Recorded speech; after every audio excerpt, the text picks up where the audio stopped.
Hi అండి, మీ అందరికీ good health good life. ఈరోజు ఆరోగ్యకరమైన 300 వ్యాధులను తగ్గించే గుణమైన ములగాకు పప్పు టమాటా కర్రీ చేసుకుందాం. ములగాకు ఆరోగ్యానికి చాలా అంటే చాలా మంచిదండి. ఈరోజు దానికి కావాల్సిన ఇంగ్రీడియంట్స్: కప్పు కందిపప్పు, కప్పు ములగాకు, 2 ఉల్లిపాయలు, 3 టమాటాలు, 4 పచ్చిమిర్చి, 2 స్పూన్లు కారం, 2 స్పూన్లు సాల్ట్, హాఫ్ కప్ ఆయిల్. ఉల్లిపాయ, పచ్చిమిర్చి, టమాటాలని చిన్న చిన్న ముక్కలుగా చేసుకుని పక్కన పెట్టుకోవాలి. పప్పును ములగాకుని బాగా వాష్ చేయాలండి. చాలా అంటే చాలా టేస్ట్గా ఉంటుందండి, అలాగే ఆరోగ్యకరమైన కూడా.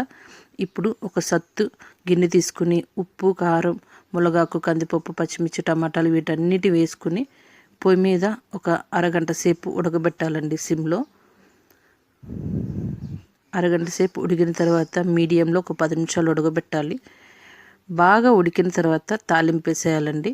చాలా అంటే చాలా టేస్ట్గా ఉంటుందండి. ఎంతో ఆరోగ్యకరమైన వీడియో నా ఛానల్లో ఉంది, ఒకసారి మీరు కూడా ట్రై చేయండి.